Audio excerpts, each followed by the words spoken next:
Friends कैसे हैं? आशा करता हूँ बहुत अच्छे होंगे। और आज हम लोग करने वाले हैं आरआरबी ग्रुप डी एग्ज़ाम 2025 के लिए सिंपल मॉडल पेपर। जैसा कि आपको एग्ज़ाम हॉल में पूछा जाएगा सेम टू सेम उसी तरीके के मैंने जो है क्लास स्टार्ट कर दिया है, जो कि आपको सुबह के जो है डेली ही प्रोवाइड हो रहा है 10 जो है एएम पे। ठीक है, और सेम टू सेम इसी तरीके से प्रश्न आपको शॉर्टो देखने को मिलेगा एग्जाम हॉल में। जैसा कि यहाँ पे शॉर्टो में आपको प्रश्न कराने वाला हूँ। ठीक है, 30 ठो रीजनिंग, 25 ठो मैथ और जो है 25 ठो साइंस और जो है 20 ठो जीके। तो इसमें आपको किसी तरीके से डाउट नहीं होना चाहिए और यहाँ पे जो है आप बिल्कुल बेफिक्र होकर प्रश्नों को देख सकते हैं और आप समझ सकते हैं कि किस तरीके से प्रश्न आपके एग्जाम हॉल में पूछे जा सकते हैं। ठीक है, तो अच्छे तरीके से पढ़ने की कोशिश करेंगे और हर एक प्रश्न आपको बहुत इंपॉर्टेंट है, क्योंकि आपके एग्जाम से रिलेटेड हर एक प्रश्न को मैंने बनाया हुआ है और ये आपके जो है सिलेबस के अकॉर्डिंग और प्रीवियस ईयर के प्रश्नों को देखते हुए मैंने ये क्लास स्टार्ट किया हुआ है। ठीक है, तो ये आज जो है आप लोगों का तीसरा प्रेस्टिक है, मॉडल प्रेस्टिक सेट। अगर आपने इसके पहले वाले 2 क्लास को नहीं देखा है तो उसमें मैंने 100 ठो प्रश्न कराया हुआ है। ठीक है, पूरे आप लोग फुल पेपर को देख सकते हैं यदि आपने उस वीडियो को मिस किया है तो। ठीक है, और जो भी मेरे दोस्त इस तरीके की क्लास डेली देखना चाहते हैं तो आप लोगों से रिक्वेस्ट है कि इसको जो है ज़्यादा से ज़्यादा जो है आप लोग लाइक कीजिए। ठीक है, जितना लाइक कीजिएगा हम लोग उतना ही बेहतर कोशिश करेंगे कि आपके लिए डेली ही क्लास प्रोवाइड करें। ठीक है,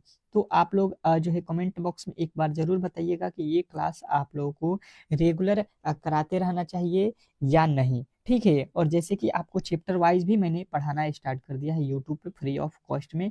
फुल टू फुल सब्जेक्ट आपको पढ़ाऊंगा आरआरबी ग्रुप डी का, तो आप लोग बेफिक्र होकर तैयारी कीजिए यहाँ से। ठीक है, चलिएगा पहले जो है पहले रीजनिंग के प्रश्नों को सॉल्व करते हैं और पहला प्रश्न आपके सामने है। और आपको जैसे कि मालूम है कि इस सिंपल पेपर को हम हमेशा जो है टेस्ट के तौर पे रखते हैं और हर एक प्रश्न के लिए आपको मिलते हैं 10 सेकंड का समय। तो इस 10 सेकंड में कोशिश कीजिए कि ये प्रश्न आप लोग बना दे। कह रहा है कि दी गई आकृति में कितने त्रिभुज हैं। त्रिभुजों की संख्या जो है आपसे पूछा गया है इस प्रश्न में, तो काउंट कीजिए कि इसमें टोटल त्रिभुजों की संख्या कितनी है। बताइएगा, जो भी मेरे दोस्त देख रहे हैं बेहतर तरीके से बताने की कोशिश करेंगे कि त्रिभुजों की संख्या क्या है। देखिए मैं बता देता हूँ, यहाँ पे सबसे पहले इस तरीके से देखिए, ये जो लकीर है इस तरीके से पहले इतने को काउंट करते हैं। यहाँ पे कितने लकीर है? 1 2, ठीक है, और एक और है 3। तो 3 लकीर है तो काउंट कीजिए, 1 2 3 और ये हो गया 4। अब इसके काउंट करने का तरीका जो है आप लोग कभी भी नहीं भूलेंगे, बेहतर तरीके से याद रखेंगे। देखिए जो भी अंक आपने लिखा, 1 लिखा, फिर 2 लिखा, फिर 3 लिखा, फिर 4 लिखा, 4 तो इसमें त्रिभुज जो है इस तरीके से बन रहे थे। तो ठीक है, तो यहाँ पे क्या करना है आपको, इन सबको जोड़ देना है। तो 2 और 1 3 3 6 4 10, यानी कि कोई पूछेगा तो टोटल त्रिभुजों की संख्या आपको यहाँ पे इस तरीके से होगा तो 10, यानी कि 10 ठो यहाँ पे बनेगा। और उसी तरीके से यहाँ से जब गिनेंगे, जब हम लोग यहाँ से गिनेंगे तो फिर जो है हमें 10 ठो मिलेगा। ठीक है, और फिर जब यहाँ से हम लोग काउंट करेंगे, ठीक है, यहाँ से जब काउंट करेंगे तो फिर हमें यहाँ पे भी 10 ठो मिलेगा, यानी कि 10 10 10 3 बार हो गया, यानी कि तीनों जोड़ दीजिएगा तो आपका राइट उत्तर बनेगा 30 ठो। यदि आपने ऑप्शन नंबर डी को बताया है तो बिल्कुल राइट उत्तर है। और फिगर काउंटिंग से इसी तरीके के थोड़े से जो है आपको जो है थोड़े से डिफिकल्ट कह सकते हैं, ये प्रश्न आपको दिया जाएगा। ठीक है, तो बेहतर तरीके से आप जो है प्रश्न को बना सकते हैं। थोड़े से आपको डेली ही रिवीजन की जरूरत है तो डेली ही क्लास ज्वाइन कीजिए। अगला प्रश्न कह रहा है कि नीचे दिए गए अंक समूह का उपयोग करके कौन सा अंक समूह नहीं बनाया जा सकता है। ठीक है, अब नहीं बनाया जा सकता है ये आपको बताना है, अब बताने की कोशिश करेंगे। ये सबसे हलवा प्रश्न है आज का, तो ये सभी के प्रश्न बन जाने चाहिए और आपको इस प्रश्न के लिए मिलते हैं मात्र 10 सेकंड के समय। ये 10 सेकंड भी बहुत अधिक हैं इस प्रश्न के लिए। और जैसे कि आपको मालूम है कि डेली ही क्लास का पीडीएफ जो है मैं आपको पीडीएफ जो है फ्री में देता हूँ। ठीक है, पीडीएफ क्या है, आपको डेली ही क्लास की फ्री है। तो आप यदि आप इस पीडीएफ को लेना चाहते हैं, ठीक है, तो आपको इस क्लास के जो है डिस्क्रिप्शन में लिंक होगा, ठीक है, उसको व्हाट्सएप ग्रुप का लिंक है, उसको ज्वाइन कीजिए, क्योंकि वहां पे मैं डेली ही क्लास के पीडीएफ को देता हूँ फ्री में, क्योंकि आप लोग जो है इस क्लास को लेकर जो है अपना प्रिपरेशन अच्छे तरीके से कर सकते हैं, ठीक है। इसके लिए जो है आप 2 दिन 3 दिन के बाद रिवीजन इस क्लास को करना चाहेंगे तो आप पीडीएफ से बहुत अच्छे तरीके से कर सकते हैं, ठीक है। तो आप लोग जरूर ले लीजिएगा। और जिनको भी जो कौन कौन बना दिया है दूसरे प्रश्न का देख लेते हैं, यहाँ पे बेहतर तरीके से समझने की कोशिश करते हैं। तो पहले अक्षर यहाँ पे आपको काउंट कर लेना है, कौन कौन से अक्षर ऊपर लिखे गए हैं।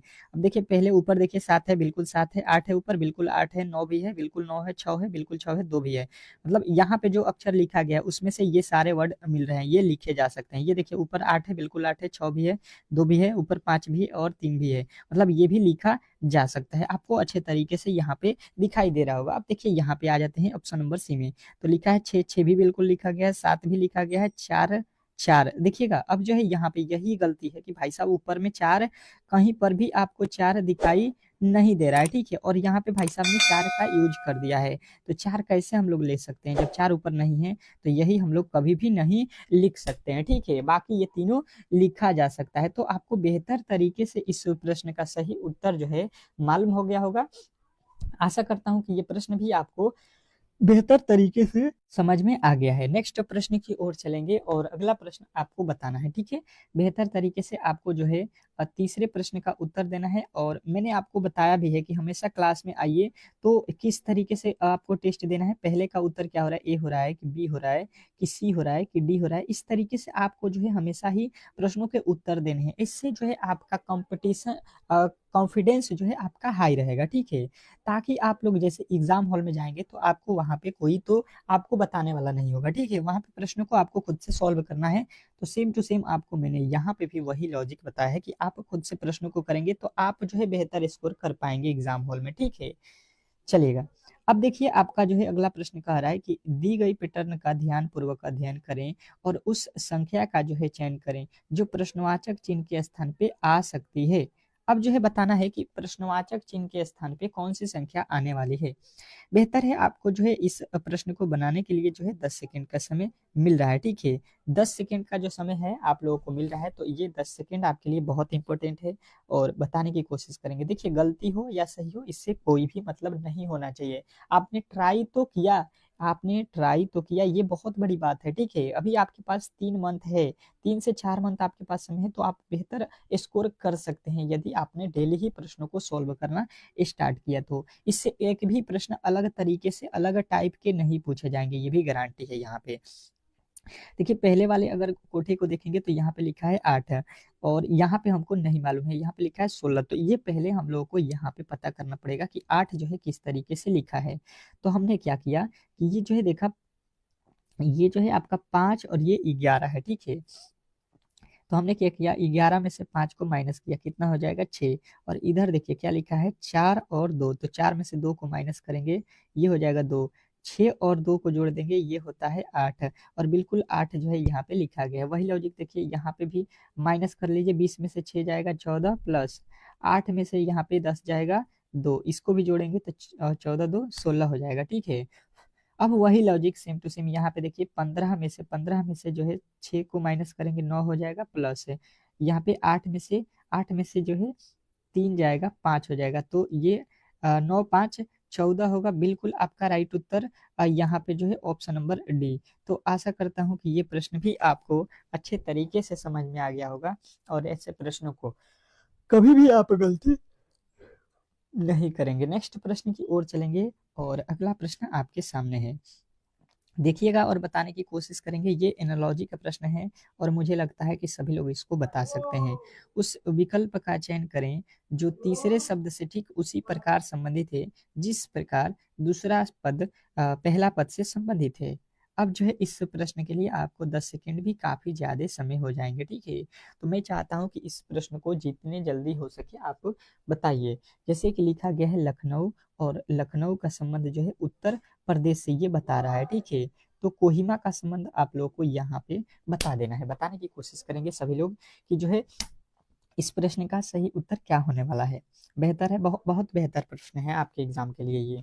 और जैसे कि मैंने पहले भी बोला है कि भारत के जितने भी राज्य हैं उनकी राजधानियां आपको याद होना चाहिए, और देश की राजधानियां और देश की मुद्रा क्या है ये भी आपको याद रखना है, ठीक है। इस पे जो है एनालॉजी के प्रश्न बार बार एग्जामिनर आपसे पूछता है। तो आप जो है यहाँ पे देखिए, जो लखनऊ है ये क्या है? उत्तर प्रदेश की क्या है? राजधानी है, ठीक है, राजधानी है, ठीक है। तो अब जो है उसी प्रकार हम देखेंगे तो कोहिमा जो है, कोहिमा यहाँ पे जो है किसकी राजधानी है? तो ये आप लोगों को बताना है नागालैंड का, ठीक है। अब देख लीजिए नागालैंड आपको कहाँ पे दिखाई दे रहा है?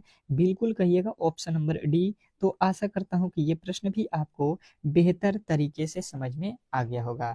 ऐसे प्रश्नों को आप लोग कभी भी गलती नहीं करेंगे।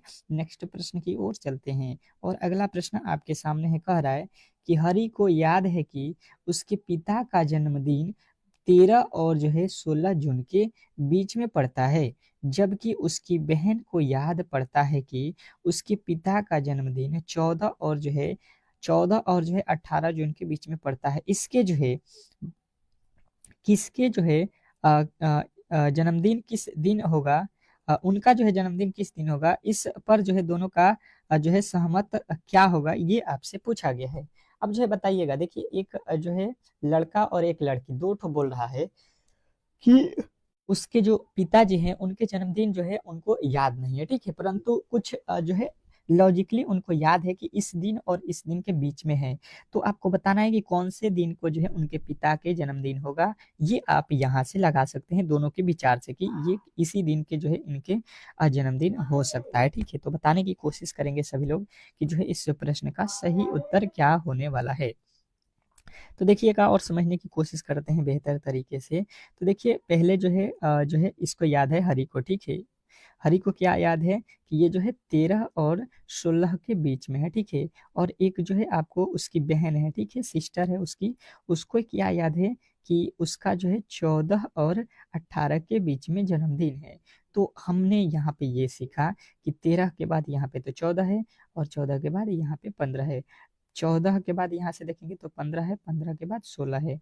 ये बोल रहा है हरि कि 13 और 16 के बीच में है, तो इसके बीच में मतलब 13 और 16 तारीख को नहीं है, उसके बीच में है। और इसको याद है कि 14 और ये 18 के बीच में, मतलब ये दोनों नहीं है, इसके बीच वाला तारीख है।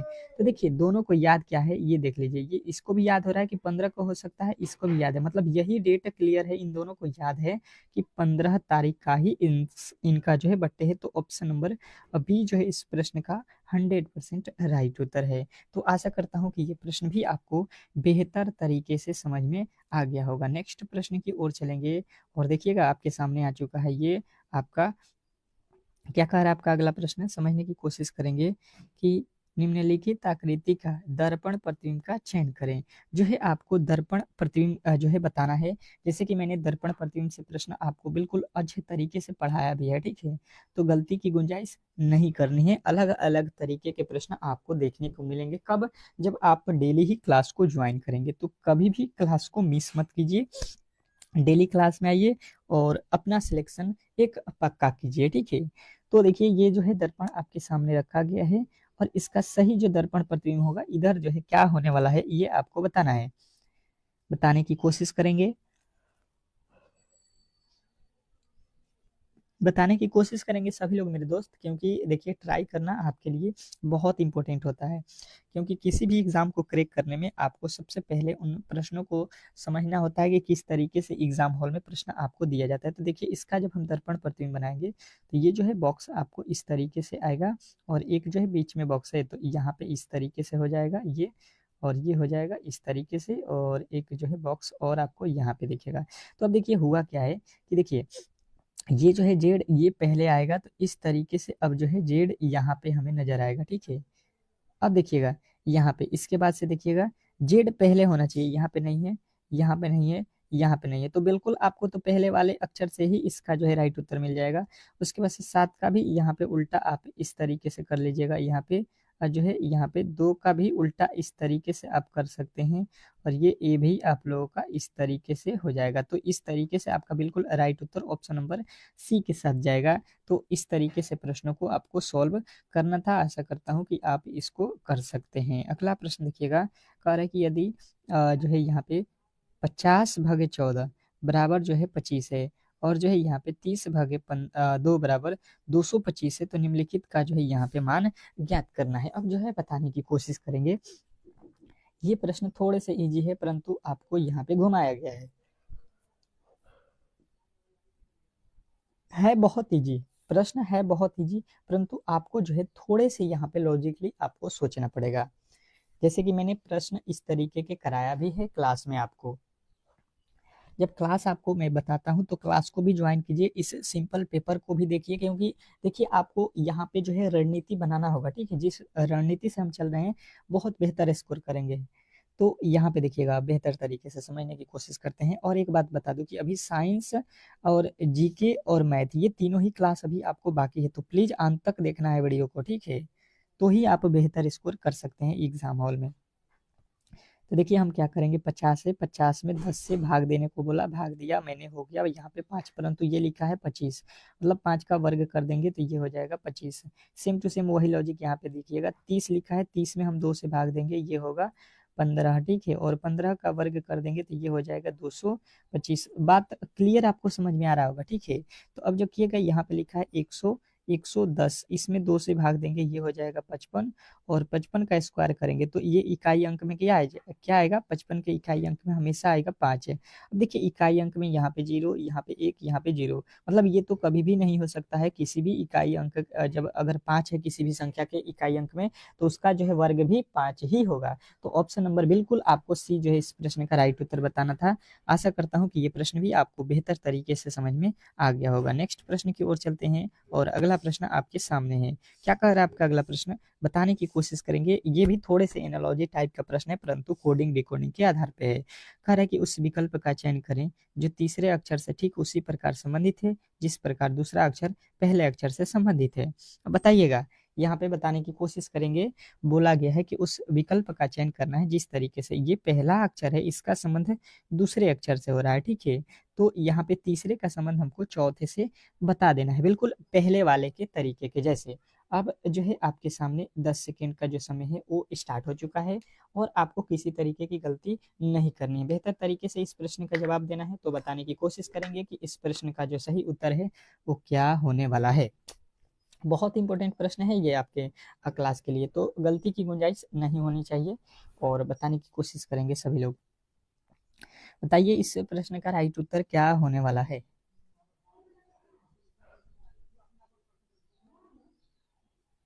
चलिएगा देख लेते हैं इसको किस तरीके से लिखा हुआ है। ये जो है सी का कोड कितना होता है 3 होता है और एच का कोड कितना होता है 8 होता है। तो 3 से 8 पे गया है मतलब 5 प्लस किया है। ओ देखिए ओ से यहाँ पे टी लिखा है, ओ होता है 15 पे, टी होता है 20 पे, मतलब 15 से 20 यानी कि फिर 5 जोड़ा है, फिर ओ से टी गया है मतलब फिर प्लस 5 किया है। एल होता है 12 पे और ओ होता है 15 पे, तो यहाँ पे 3 जोड़ा है। मतलब देखिए पहले तीनों अक्षर में 5 5 5 जोड़ा है और अंत वाला में 3 जोड़ा है, तो आपको भी वही काम कर देना है। आर होता है 18 पे, ठीक है, और 18 में 5 जोड़ेंगे आपका 23 हो जाएगा डब्लू। ओ का जो है क्या हो जाएगा टी और ओ का हो जाएगा टी। अब देखिए टी जो लिखा है ये होता है टी होता है 20 पे और इसमें कितना जोड़ना है आपको 3 जोड़ना है। ठीक है, तो 23 पे होता है डब्लू। और देखिए यहाँ पे जो है आपको डब्लू से स्टार्ट होना चाहिए, डब्लू पे खत्म होना चाहिए। आपका बिल्कुल राइट उत्तर हो जाएगा ऑप्शन नंबर बी। क्या हमने बताया था डब्लू डबल टी डब्लू। ठीक है, तो इस तरीके से आपका राइट उत्तर ऑप्शन नंबर बी में दिया गया है। तो आशा करता हूँ कि ये प्रश्न भी आपको बेहतर तरीके से समझ में आ गया होगा। नेक्स्ट प्रश्न की ओर चलते हैं और अगला प्रश्न आपके सामने है। क्या कह रहा है आपका अगला प्रश्न, बताने की कोशिश करेंगे कि जो है यहाँ पे एक कतार में खड़े जो है राज्यपाल का स्थान बाएं से 17वां है और उसका स्थान दाहिने से 30वां है। तो बताइए कि कतार में कुल कितने व्यक्ति खड़े हैं, ये आपको बताना है। अब जो है समय आपका जो है यहाँ पे स्टार्ट हो चुका है और इसको जो है आपको बेहतर तरीके से बताना है कि यहाँ पे जो है उत्तर क्या होने वाला है। इम्पोर्टेंट है, बहुत ही इम्पोर्टेंट प्रश्न है आपके एग्जाम के लिए और ऐसे प्रश्न आपको कभी भी गलती नहीं करना है। तो बताइए इस प्रश्न का सही उत्तर क्या होने वाला है।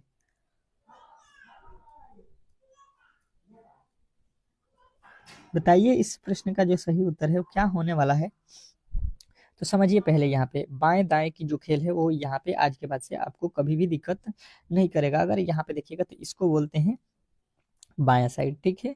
और ये वाला जो साइड होता है इसको बोलते हैं दाहिने साइड, ठीक है। कभी भी आपको भूलना नहीं। अब बोला क्या गया है कि इस कतार में एक लड़का जो है राज्यपाल नाम का है, उसका स्थान जो है बायां से, मतलब इधर से अगर ये चल रहा है तो राज्यपाल जो है कितने नंबर पे है, 70 नंबर पे है, ठीक है। यहाँ पे राज्यपाल खड़ा है, परंतु कह रहा है कि दाहिने से जब चल रहे हैं, यानी कि इधर से जब ये चल रहा है तो इसको जब काउंट किया गया, इधर से जब काउंट किया गया तो ये जो राज्यपाल यहाँ पे खड़ा है, ठीक है, ये जो यहाँ पे खड़ा है ये इसका स्थान 30 नंबर पे है, ठीक है। और इधर से 70 नंबर पे है। बात आपको क्लियर समझ में आ रहा होगा। तो ये बोल रहा है कि टोटल जो है इसमें कितने जो है लड़के हैं। तो देखिए 70 बाएं से हैं और 30 दाएं से है, तो इसको जोड़ लीजिए तो कितना हो गया आपका, टोटल 100 हो गया। लेकिन आपने एक बात नोटिस की होगी कि आप देख रहे हैं कि बाएं से भी उसको गिने हैं और दाहिने से भी गिने हैं, राज्यपाल को 2 बार काउंट किए हैं। तो इसमें से एक बार ही राज्यपाल उसमें खड़ा होगा, 2 बार कैसे खड़ा होगा, यानी कि जो है 99 जो है इसमें लोग होंगे। एक व्यक्ति 2 बार थोड़ी ना खड़ा होगा, हमने गलती से 2 बार काउंट किया है, एक बार दाहिने से एक बार बाएं से, वो तो एक बार ही खड़ा होगा, एक व्यक्ति है तो इस तरीके से आपका राइट उत्तर आपको यहाँ पे 99 जो कि सही उत्तर था। नेक्स्ट प्रश्न देखिएगा आप लोगों के सामने आ चुका है, क्या कह रहा है। कुछ दिए गए कथनों में से कौन सा निष्कर्ष कथन का जो है तार्किक रूप से अनुसरण करता है, ये आपको बताना है कि कौन सा कथन जो है अनुसरण कर रहा है। अब जो है आपके पास समय जो है स्टार्ट हो चुके हैं और इसका जो है सही उत्तर क्या होने वाला है ये आपको बताना है। बताने की कोशिश करेंगे सभी लोग कि इस प्रश्न का सही जो उत्तर है वो क्या होने वाला है। इंपॉर्टेंट है, बहुत इंपॉर्टेंट है और समय के साथ जो है आपको इस प्रश्न का सही उत्तर बताना है। तो बताने की कोशिश कीजिए, बताने की कोशिश कीजिए सभी लोग कि इस प्रश्न का सही जो उत्तर है वो क्या होने वाला है। इंपॉर्टेंट है, बहुत इंपॉर्टेंट है और ऐसे प्रश्न को गलती नहीं करना है।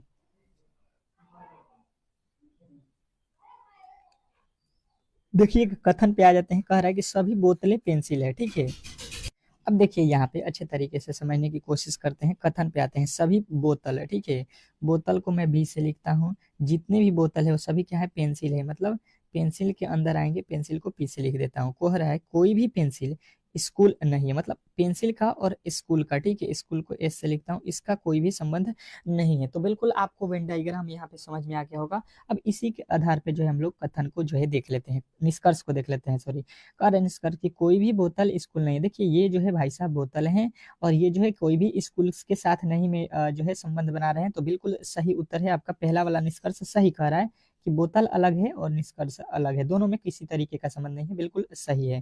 दूसरा कह रहा है कि कोई भी स्कूल बोतल नहीं है। देखिए स्कूल ये बोतल हो गया और ये स्कूल हो गया, दोनों में किसी तरीके का कोई भी संबंध नहीं है, बिल्कुल ये भी नहीं है। तो दूसरा वाला भी निष्कर्ष बिल्कुल सही कह रहा है, ठीक है। अब देखिए यहाँ पे तीसरे नंबर को कह रहा है कुछ पेंसिल स्कूल है। पेंसिल देखिए ये है और यहाँ पे कुछ स्कूल में इसका भाग है, कहिएगा बिल्कुल नहीं है, ये वाला गलती बोला है, ठीक है। यहाँ पे जो है बिल्कुल कुछ नहीं है स्कूल का हिस्सा पेंसिल में, न ही पेंसिल का हिस्सा स्कूल में।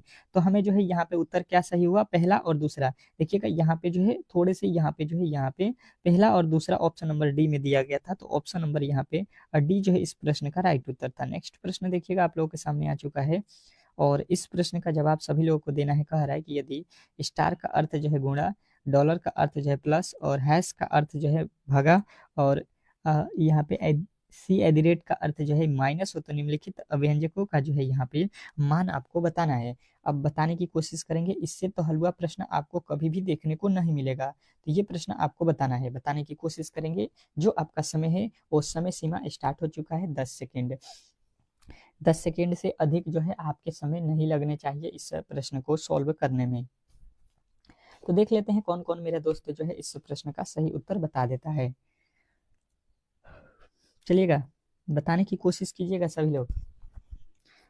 तो देखिए इसको किस तरीके से, जो अच्छे तरीके से पढ़े हैं, डेली क्लास कर रहे हैं, उनको कोई दिक्कत नहीं होगा। देखिए 300 लिखा है 60, हैच का अर्थ देख लीजिए, यहाँ पे लिखा है क्या, यहाँ पे देखिए भगा लिखा है, तो यहाँ पे भगा लिखिए 24। अब देखिए इसके आगे जो है 24 के बाद से देखिए डॉलर लिखा है, डॉलर का अर्थ क्या है प्लस, तो प्लस यहाँ पे लिखिए 56।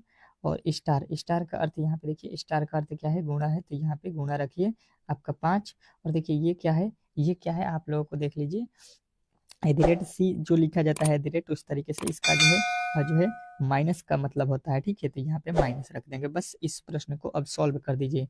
24 से 160 में 360 में भाग दीजिए, कितना होता है 15 हो जाएगा, ठीक है। 24 में सबसे पहले 24 से 360 में भाग देंगे, फिर लिखा है प्लस, देखिए इसमें गुणा कर दीजिए, 6 5 30, 5 5 25, 3 28 हो जाएगा, ठीक है। 280 माइनस का 48 लिख लीजिए। अब इसको जोड़ दीजिए, ये हो जाएगा 5, ये हो जाएगा 9 और ये हो जाएगा 2, ये हो जाएगा उसमें से 48 माइनस, तो कितना हो जाएगा, तो देखिए 15 में से 8 जाएगा 7, अंत में 7 होना चाहिए, इकाई का अंक 7 होना चाहिए, यानी घटाएंगे तो 224 ही आएगा। बिल्कुल आपका right Uttar option number A. तो आशा करता हूं कि आपको कभी भी इस तरीके के प्रश्नों में गलती नहीं करनी होगी, और आपको ऐसे प्रश्न हमेशा ही एग्जाम हॉल में पूछा जाता है एक ठो, ठीक है, एक ठो 100% है कि आपके एग्जाम हॉल में देखने को मिलेगा। अगला प्रश्न देखिएगा आप लोगों के सामने आ चुका है, कह रहा है कि एक कूट भाषा में यहाँ पे जो STATEMER को जो है यहाँ पे लिखा जाता है, तो आपको जो है बैंकिंग को जो है क्या लिखा जाएगा, ये आपको बताना है। अब जो है बताने की कोशिश करेंगे, आपको जो है इस प्रश्न का सही उत्तर जो है क्या होने वाला है। बेहतर है, बहुत बेहतर प्रश्न है, आपको एग्जाम हॉल में इस तरीके के प्रश्न देखने को मिलेंगे। होते बहुत इजी हैं, कोडिंग डिकोडिंग के प्रश्न, मैंने जैसे कि आपको बोला है कि इसके कोड ही मेन होते हैं। जैसे ABCD जो लिखा है, इसको आपको याद करना पड़ता है, 1 पे ये है, 2 पे ये है, 3 पे ये है, 4 पे ये है, इस तरीके से आपको 26 तक के कोड जो है अगर याद है, तो आप कभी भी ऐसे प्रश्नों में गलती नहीं कर सकते हैं, ठीक है। और इसका अपोजिट भी मैंने आपको बताया कि जैसे ABCD लिखा जा रहा है, ठीक है, तो ABCD का जो है उल्टा फॉर्म भी आपको याद होना चाहिए। जैसे लास्ट में जेड होता है तो उसको ए का अपोजिट बोला जाता है, फिर यहाँ पे वाई, फिर एक्स, फिर डब्ल्यू, फिर यहाँ पे भी इस तरीके से इसका अपोजिट भी, कि बी का क्या होता है, सी का क्या होता है, डी का क्या होता है, अगर आपने याद रखा है तो बिल्कुल आपको ऐसे प्रश्नों में कभी भी दिक्कत नहीं होगा। देखिए यहाँ पे देखिए एस के बाद लिखा है टी, टी के बाद यू होता है, ए के बाद बी होता है, टी के बाद यू होता है, ई के बाद एफ होता है, एम के बाद एन होता है, ई के बाद एफ होता है, एन के बाद ओ होता है, टी के बाद क्या होता है, टी के बाद यू होता है, परंतु लास्ट में देखिए भी लिखा, मतलब 2 ठो प्लस किया है, बाकी सब में एक प्लस किया है, ठीक है। तो ये भी ध्यान देना है कि लास्ट वाले में आपको 2 ठो प्लस करना है, ठीक है। देखिए ये टी का भी लिखा है, मतलब आपको यहाँ पे 2 ठो केवल जो है प्लस करना है अंत वाले में, बाकी सब सेम रहेगा। तो अब यहाँ पे कर लीजिए। पहले देखिए बी के बाद क्या होता है, सी से आपका जो है उत्तर ये स्टार्ट होना चाहिए, फिर ए के बाद होगा बी, एन के बाद होता है ओ, उसके बाद से यहाँ पे के बाद होता है एल, आई के बाद होता है जे, और एन के बाद होता है ओ, और देखिए जी के बाद आपको अंत वाला में 2 ठो जोड़ना है, ठीक है। जी के बाद एच के बाद आई आपको लिखना है, ठीक है। तो ये आपको गलती नहीं करना था, और इसी में प्रश्न आपको जो है अंत वाले अक्षर से ही आप गलती कर सकते थे, ठीक है। नेक्स्ट प्रश्न की ओर चलते हैं, और अगला प्रश्न आपके सामने है, कह रहा है कि कपिल की ओर इशारा करते हुए आदित्य ने कहा कि उसके पिता आदित्य ने कहा कि उसके पिता मेरे पिता के मेरे पिता की बेटी के पति हैं। अब देखिएगा, आदित्य जो कह रहा है कि उसके पिता, आदित्य के कोई आदित्य मान लीजिए, यहाँ पे इसके पिता यहाँ पे होंगे, ठीक है।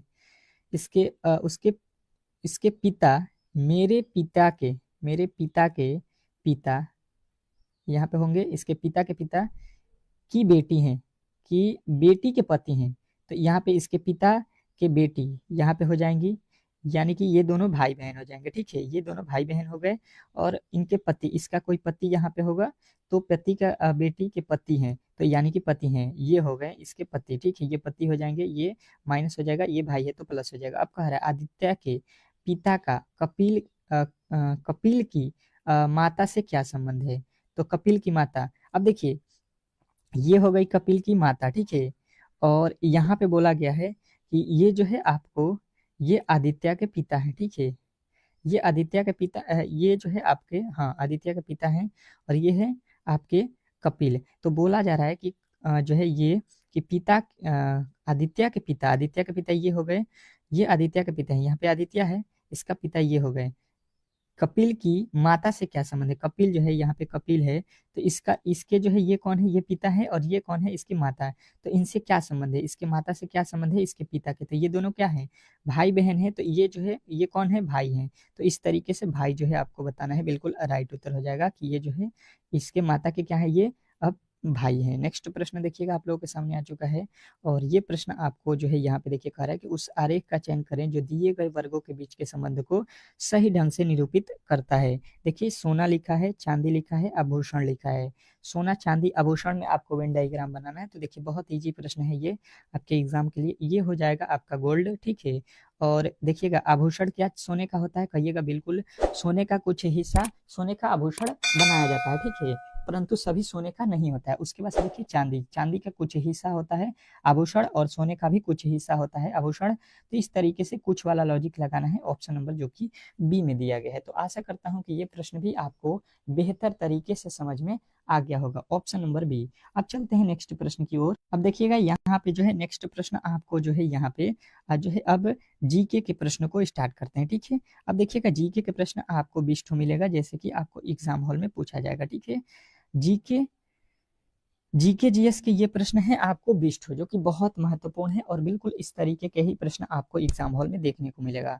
तो देखिएगा और याद रखिएगा, कह रहा है कि राज्यसभा के सदस्य बनने के लिए न्यूनतम उम्र सीमा कितनी निर्धारित है। अगर आप चाहते हैं कि राज्यसभा के सदस्य बनना है आपको, तो आपकी आयु जो है कम से कम कितनी होनी चाहिए, ये आपसे पूछा गया है। तो बताने की कोशिश करेंगे सभी लोग कि पहले प्रश्न का सही उत्तर क्या होने वाला है। तो राज्यसभा की जो आपकी एज सीमा रखी गई है ये 30 वर्ष रखी गई है। नेक्स्ट प्रश्न देखिएगा आप लोगों के सामने आ चुका है। दूध उत्पादन के मामले में दुनिया का सबसे नंबर 1 देश कौन सा है।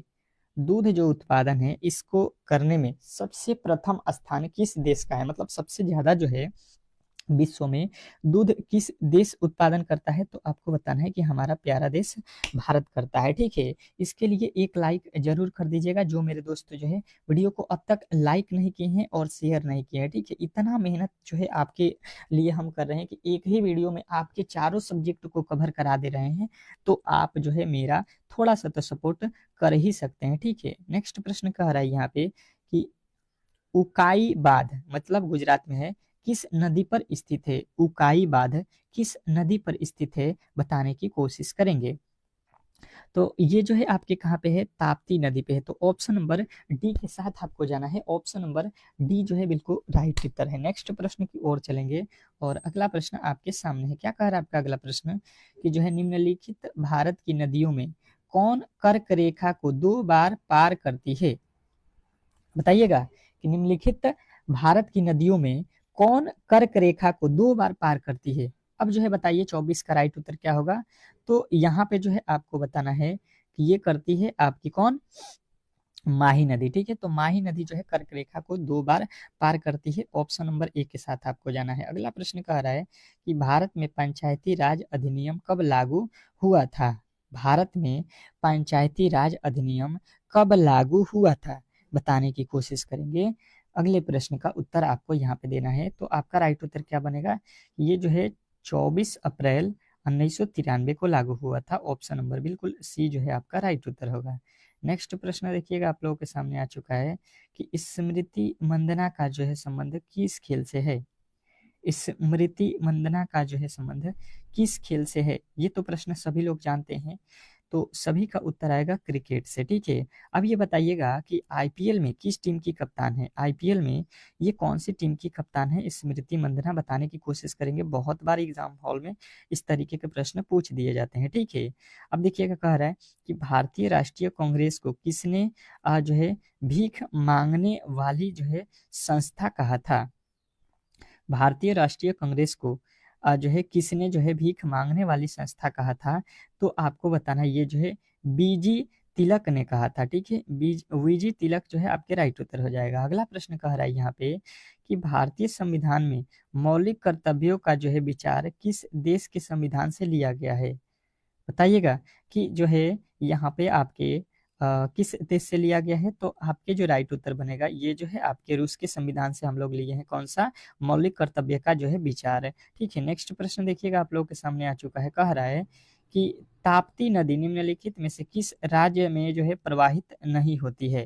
ताप्ती नदी निम्नलिखित में से किस राज्य से प्रवाहित नहीं होती है बताने की कोशिश करेंगे। तो ये जो है आपको बताना है कि राजस्थान से नहीं प्रवाहित होती है। ऑप्शन नंबर बिल्कुल आपका जो है सी जो है इस प्रश्न का राइट उत्तर था। अगला प्रश्न देखिए कह रहा है कि निम्नलिखित में से कौन सी नदी पश्चिम में बहने वाली नदी नहीं है। निम्नलिखित में से कौन सी नदी है जो पश्चिम में नहीं बहती है, तो आपके उत्तर जो बनेगा वैतरणी जो है आपके पश्चिम में नहीं बहने वाली नदी है, ठीक है। तो ऑप्शन नंबर ए जो है बिल्कुल राइट उत्तर था। अगला प्रश्न देखिए, कह रहा है कि भारत लोकसभा में राजस्व सीटों का जो है क्वांटम 1971 की जो है जनगणना पर आधारित है। यह जो है निर्धारण किस वर्ष तक जो है यथावत रहेगा, तो आपका जो उत्तर बनेगा ये जो है आपके 2026 तक रहेगा, ठीक है। नेक्स्ट प्रश्न, अगला प्रश्न कह रहा है कि ब्रिटिश हाउस ऑफ कमांड्स के जो है चुनाव में जीतने वाले प्रथम जो है भारतीय कौन थे, तो ये आपके थे दादा भाई नौरोजी। दादा भाई नौरोजी जो है आपके बिल्कुल राइट उत्तर है। अगला प्रश्न कह रहा है कि मैग्नस कार्लसन का जो है संबंध किस खेल से है। मैग्नस कार्लसन का जो है संबंध किस खेल से है, तो आपके राइट उत्तर बनेगा टेनिस से, ठीक है। नेक्स्ट प्रश्न, अगला प्रश्न कह रहा है यहाँ पे कि भारत की संप्रभुता, एकता तथा जो है अखंडता को अक्षुण्ण बनाए रखने तथा उसकी रक्षा करने का जो है प्रावधान का जो है उल्लेख कहाँ पे किया गया है, तो आपके उत्तर बनेगा ये जो है आपके संविधान का जो है प्रस्तावना में है, ठीक है। नेक्स्ट प्रश्न, अगला प्रश्न कह रहा है कि भारत के राष्ट्रीय चिन्ह के नीचे अंतिम सत्यमेव जयते अंकित सत्यमेव जयते शब्द जो है किस ऐतिहासिक ग्रंथ से लिया गया है, तो सत्यमेव जयते जो है आपको कहाँ से हम लोग लिए हैं, तो मुंडकोपनिषद से लिया गया है, ठीक है। नेक्स्ट प्रश्न, अगला प्रश्न देखिएगा आपके सामने आ चुका है। पंडित जसराज ने निम्नलिखित में से किस क्षेत्र में अपनी जो है प्रतिष्ठा स्थापित की। पंडित जसराज ने, तो आपको बताना है ये किस में, तो शास्त्रीय गायन में, ठीक है। नेक्स्ट प्रश्न, अगला प्रश्न देखिए कह रहा है कि संविधान के किस अनुच्छेद द्वारा सिखों द्वारा जो है कृपाण धारण करना जो है धार्मिक स्वतंत्रता का अंग माना जाता है, तो आपके उत्तर बनेगा यहाँ पे कि ये जो है आपके अनुच्छेद 25 में माना जाता है। नेक्स्ट प्रश्न देखिएगा आप लोगों के सामने आ चुका है। क्रिकेट खिलाड़ियों के मध्य हॉलीवुड के नाम से प्रसिद्ध हैं, तो ये कौन प्रसिद्ध है क्रिकेट खिलाड़ियों के मध्य में हॉलीवुड के नाम से, तो आपका राइट उत्तर बनेगा ये है शेन वार्नर, ठीक है। नेक्स्ट प्रश्न, अगला प्रश्न कह रहा है कि ग्रेट डिलेयर उपनाम से कौन अंतरराष्ट्रीय क्रिकेट अंपायर जो है जाना जाता है, तो ये जो है आपको याद रखना कि ये अंपायर है स्टीव बनकर, ठीक है। नेक्स्ट प्रश्न, अगला प्रश्न देखिएगा आपके सामने आ चुका है कि निम्नलिखित में से कौन सी नदी ब्रह्मपुत्र नदी की जो है सहायक नदी नहीं है। कौन सी नदी जो है ब्रह्मपुत्र नदी की जो है सहायक नदी नहीं है, तो आपको बताना है ये जो है आपके महानंदा नदी जो है आपका राइट उत्तर है। तो यहाँ पे जो है आपके जीके जीएस का क्लास भी यहाँ पे आपका हो चुका है। अब चलते हैं यहाँ पे अगले प्रश्न की ओर, और अगला प्रश्न आपके सामने है। देखिएगा अब आ चुका है साइंस के प्रश्न, और साइंस बहुत महत्वपूर्ण है। 25 तो साइंस आपके एग्जाम हॉल में पूछे जाएंगे, तो इसमें किसी तरीके की गुंजाइश नहीं होनी चाहिए। कह रहा है पहला प्रश्न, प्रकाश तरंग किस प्रकार की तरंग है। प्रकाश तरंग जो है वो किस प्रकार की तरंग है, तो ये अनुप्रस्थ तरंग होती है। ऑप्शन नंबर ए बिल्कुल राइट उत्तर होगा। नेक्स्ट प्रश्न देखिएगा आपके सामने आ चुका है। क्या कह रहा है कि अम्ल तथा भस्म के परीक्षण के लिए किसका प्रयोग किया जाता है। अम्ल तथा भस्म के परीक्षण के लिए किसका उपयोग किया जाता है बताने की कोशिश करेंगे, तो आपको बताना है लिटमस पत्र का। नेक्स्ट प्रश्न देखिएगा आप लोगों के सामने आ चुका है। शरीर की सबसे बड़ी ग्रंथि कौन सी है। शरीर की सबसे बड़ी ग्रंथि कौन सी है बताने की कोशिश करेंगे, तो शरीर की सबसे बड़ी ग्रंथि आपकी यकृत है। ऑप्शन नंबर सी जो है इस प्रश्न का राइट उत्तर होगा। अगला प्रश्न देखिए कह रहा है कि रॉकेट की जो है कार्य प्रणाली किस सिद्धांत पर आधारित होती है।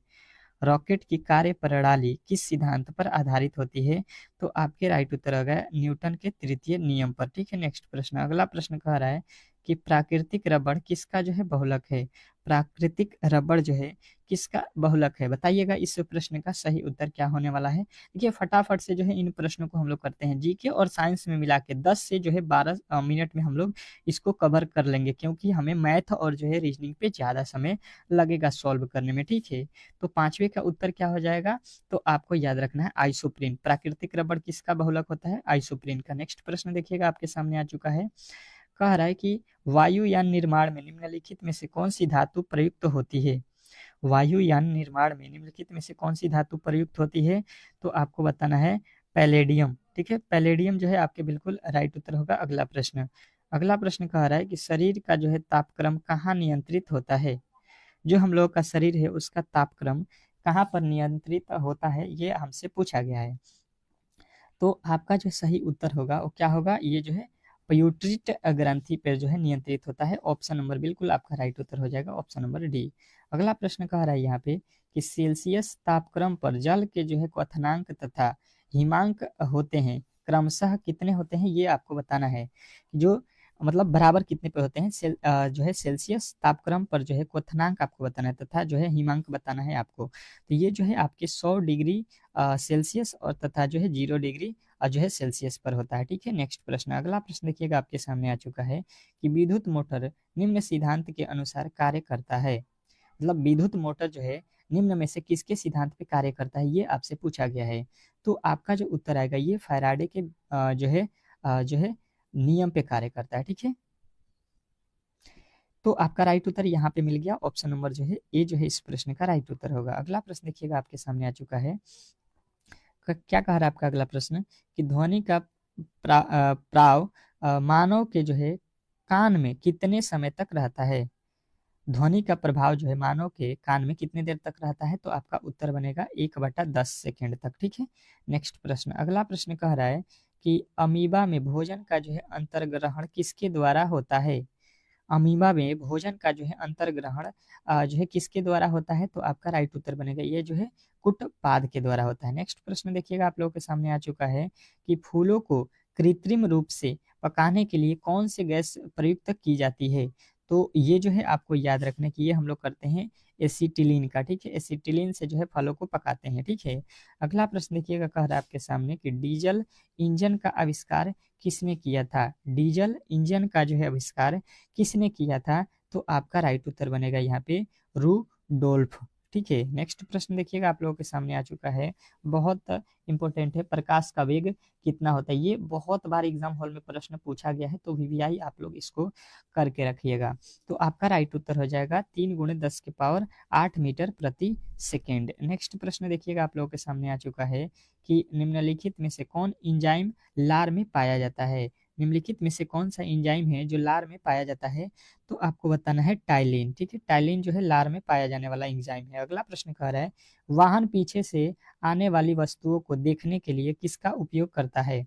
तो वाहनों में जो है पीछे देखने के लिए हम लोग किसका उपयोग करते हैं, उत्तल दर्पण जो है आपको याद रखना है। अगला प्रश्न कह रहा है स्टेनलेस स्टील एक मिश्र धातु है जबकि वायु में एक क्या है, तो ये जो है आपको बताना है कि ये जबकि वायु में ये क्या होता है, मिश्रण होता है। ठीक है, नेक्स्ट प्रश्न, अगला प्रश्न देखिए कह रहा है यहाँ पे कि व्यापारिक वैसनिग्न किसके जो है किसके निकाला जाता है, किसने मतलब किससे निकाला जाता है, तो आपके जो उत्तर बनेगा ये किससे निकाला जाता है, पेट्रोलियम से निकाला जाता है। ठीक है, नेक्स्ट प्रश्न, अगला प्रश्न कह रहा है एक स्वस्थ मनुष्य का रक्तचाप होता है, तो एक स्वस्थ मनुष्य का जो रक्तचाप होता है 120/80 होता है। ठीक है, नेक्स्ट प्रश्न, अगला प्रश्न कह रहा है कि सूर्य ग्रहण के समय सूर्य का जो है कौन सा भाग दिखाई देता है। सूर्य ग्रहण के समय जो होता है उस समय सूर्य का कौन सा भाग जो है दिखाई देता है, तो आपका जो उत्तर बनेगा ये होगा जो है क्रीट दिखाई देता है। ठीक है, नेक्स्ट प्रश्न, अगला प्रश्न कह रहा है कि जो है यहाँ पे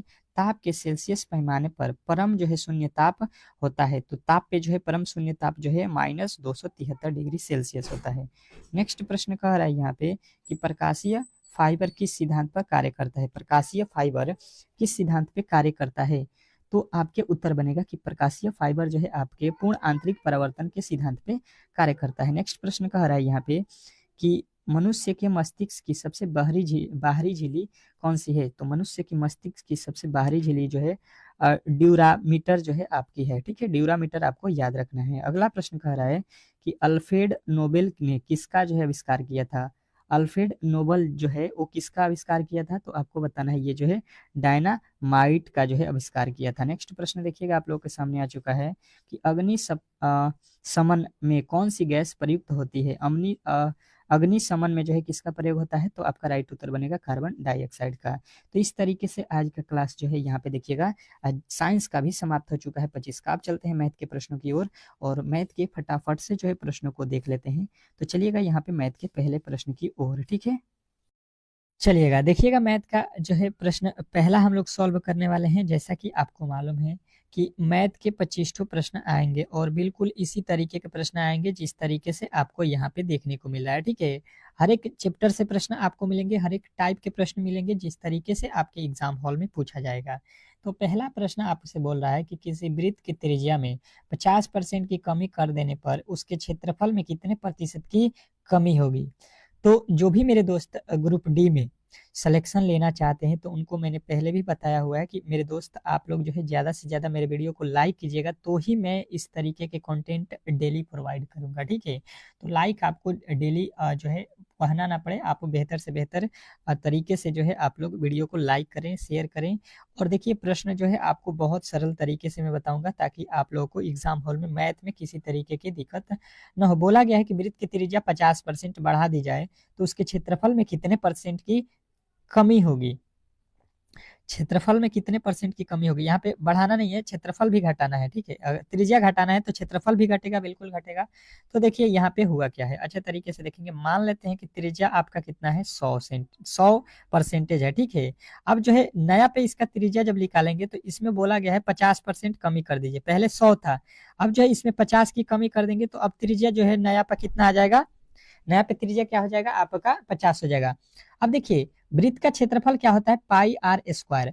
तो देखिए यहाँ पे वृत्त का क्षेत्रफल लिखेंगे एरिया, तो पाई आर स्क्वायर लिखेंगे। अगर यहाँ पे भी वृत्त का क्षेत्रफल निकालेंगे नए वाला का, जब कमी होगा तो ये हो जाएगा पाई आर स्क्वायर। देखिए इसमें भी पाई है, इसमें भी पाई है, तो पाई का तो कोई महत्व नहीं है क्योंकि दोनों तरफ है तो दोनों में बराबर हो जाएगा। अब देखिए यहाँ पे आर स्क्वायर है तो यहाँ पे 100 का स्क्वायर कर दीजिएगा तो एरिया या इसका कितना मिल जाएगा, तो ये हो जाएगा आपका जो है 10,000 है, ठीक है। इसका स्क्वायर करेंगे तो ये कितना हो जाएगा, 50 का स्क्वायर, 5 पचे 25 हो जाएगा, यानी कि 2500। अब जो है क्षेत्रफल आपको यहाँ पे दिख रहा है, ठीक है। अब इसको हम लोग फिर से देख लेते हैं। यहाँ पे क्षेत्रफल पहले का कितना आया है, 1000 आया हुआ है, ठीक है। और इसका क्षेत्रफल कितना हुआ हुआ है कमी करने के बाद से, तो 2500 हो रहा है। तो बोल रहा है कितने परसेंट की कमी हुई है क्षेत्रफल में। तो देख लीजिए यहाँ से यहाँ में कितने परसेंट की कमी हुई है, घटा लीजिए। तो घटाएंगे तो ये हो गया 0 0 और ये हो जाएगा 75, ठीक है। 7500 हो जाएगा कमी कितने पर, तो कितने पे कमी होगा, तो आपको पहले कितना था, तो 10,000 था, गुणे हम करेंगे किसका, 100 से।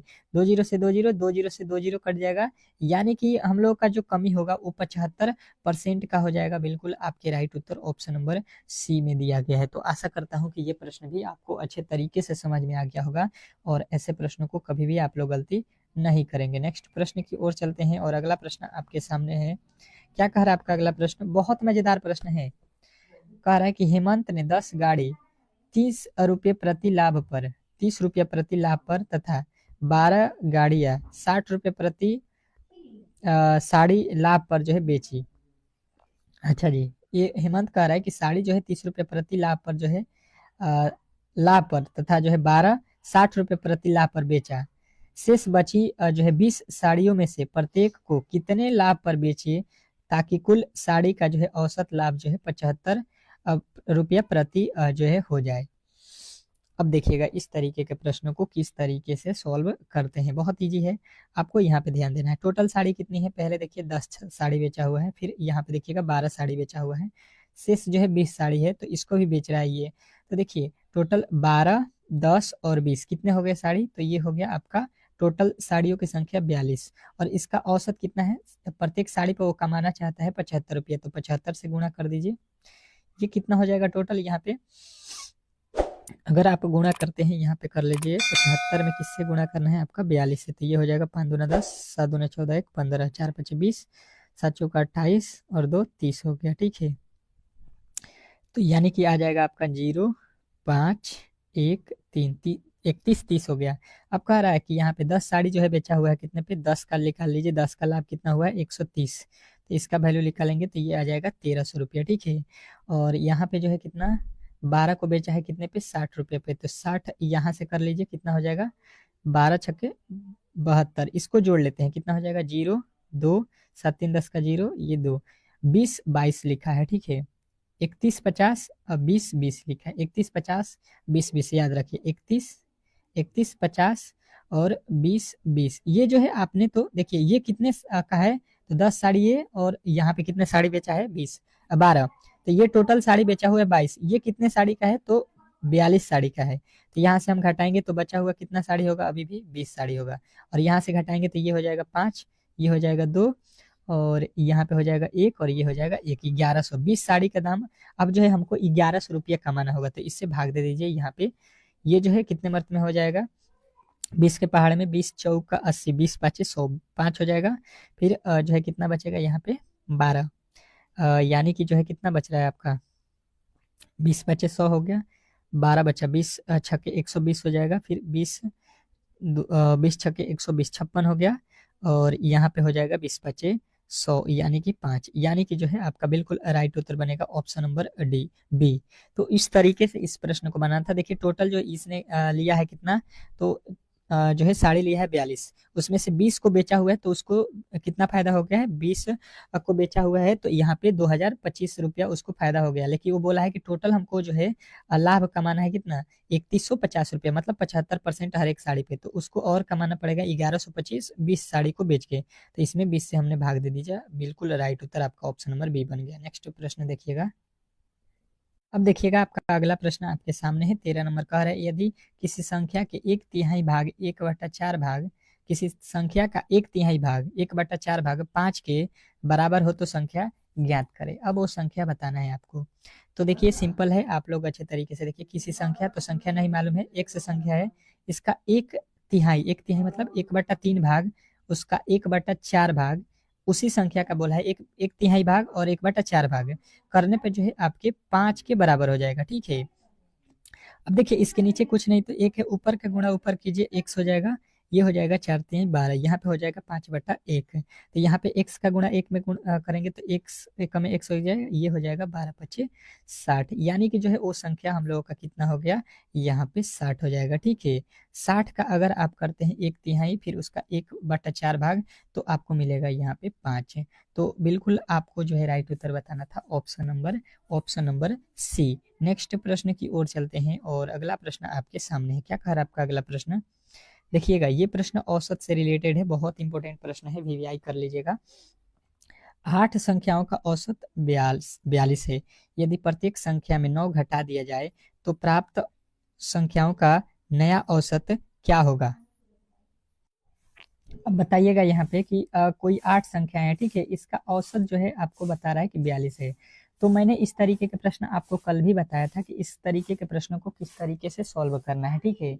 बहुत सरल तरीके से मैंने आपको क्लास में बताया भी था, और आपने यदि समझा था तो इसमें तो मुझे लगता है कि 2 सेकेंड भी काफी था इस प्रश्न को, जितना देर आपको पढ़ने में लगे, अगर आपने पिछले वाले वीडियो को देखा होगा तो आपको मैंने बताया था कि जब भी औसत का बात हो, ठीक है, औसत का बात हो और आपसे बोला जाए कि किसी संख्या से गुणा कीजिए, तो डायरेक्ट औसत में ही गुणा करना है। किसी संख्या को जोड़िए तो डायरेक्ट औसत में ही जोड़ना है। अगर किसी संख्या को घटाना है तो किसी संख्या को डायरेक्ट औसत में ही घटा दीजिएगा, आपका जो है राइट उत्तर मिल जाएगा। ये कंडीशन होता है, ठीक है। तो यहाँ पे बोला गया है कि 9 घटाया जाए, तो 9 औसत में से डायरेक्ट ही हम घटा देंगे। औसत पहले कितना था ये देख लीजिए, औसत पहले हमारा था 42, ठीक है, पहले औसत 42 है, और 9 इसमें से घटा दीजिएगा तो आपका कितना बचेगा, औसत यहाँ पे अब जो है 33 हो जाएगा, ठीक है। तो इजी था, यदि आपने पिछले क्लास को देखा होगा तो बिल्कुल आप लोग राइट उत्तर बता सकते थे। थोड़े से लॉजिक जो है आपको ध्यान में रखना है कि जब भी बोला जाए औसत में गुणा करना, घटाना संख्याओं में, तो औसत में से डायरेक्ट घटा देना है और गुणा कर देना है। नेक्स्ट प्रश्न देखिएगा, आप लोगों के सामने आ चुका है। कह रहा है यहाँ पे अगला प्रश्न कि 10 पैसे और जो है 4 रुपये का अनुपात क्या होगा। अब बताइएगा, यहाँ पे जो है आपके सामने जो है 10 सेकेंड का समय, ये 10 सेकेंड से अधिक समय नहीं लगना चाहिए, क्योंकि प्रश्न बहुत इंपॉर्टेंट है और ऐसे प्रश्न आपके एग्जाम हॉल में देखने को मिलेंगे। तो बेहतर तरीके से इस प्रश्न का जवाब सभी लोगों को देना है। बताइए, सबसे पहले यहाँ पे जो है इसके जो है वैल्यू बराबर होना चाहिए, इस तरीके से निकालिएगा अनुपात तो बिल्कुल गलत हो जाएगा कि लिख दीजिए 20 बट्टा जो है यहाँ पे 4 है, ये कट के आ जाएगा 4/1, यानी कि आपका ये 5/1, 5:1, ये बिल्कुल गलत हो जाएगा, ठीक है। तो इसको किस तरीके से बनाना है ये पहले समझ लीजिए। देखिए सबसे पहले होता क्या है कि यहाँ पे देखिए क्या लिखा है पैसा, और यहाँ पे क्या लिखा है रुपया, तो ये दोनों ही कोड जब तक बराबर नहीं होंगे तब तक इसका औसत आप निकालिएगा तो गलत ही होगा। तो हम देखिए क्या करते हैं, सबसे पहले यहाँ पे लिखते हैं 20, 20 पैसा लिखा है तो पैसा लिखेंगे, ठीक है, 20 पैसा लिखा है 20 पैसा लिख दीजिए। इसके बाद से यहाँ पे जो है जो है क्या लिखा है 4 रुपया, इसका अनुपात निकालना है तो 4 रुपया यहाँ पे लिख दिया। ये देखिए 20 पैसा हो गया, ठीक है। और इधर भी हमको पैसा ही लाना है तो ही अनुपात निकलेगा। यहाँ पे रुपया है तो इसको पैसा में कन्वर्ट करेंगे, तो 4 और गुणे करना पड़ेगा 100, क्योंकि 1 रुपया बराबर कितना होता है 100 पैसा, तो इसीलिए 100 से गुणा कर दिया। तो ये हो जाएगा 20 पैसा से ये पैसा कट जाएगा और ये कितना हो जाएगा, गुणा करेंगे तो 400 हो जाएगा, ठीक है। अब ये 20 के पहाड़े में कितने मर्तबे में कटेगा, तो 20 एकम में 20 हो जाएगा, 20 दूना का ये कितना हो गया 40, यानी एक अनुपात कितना बना हमारा 20, एक अनुपात 20 बिल्कुल राइट उत्तर है, जो कि आपके ऑप्शन नंबर किस में दिया गया है, ऑप्शन नंबर सी में। तो आशा करता हूँ कि ये प्रश्न भी आपको बेहतर तरीके से समझ में आ गया होगा और ऐसे प्रश्नों को कभी भी आप लोग गलती नहीं करेंगे, ठीक है।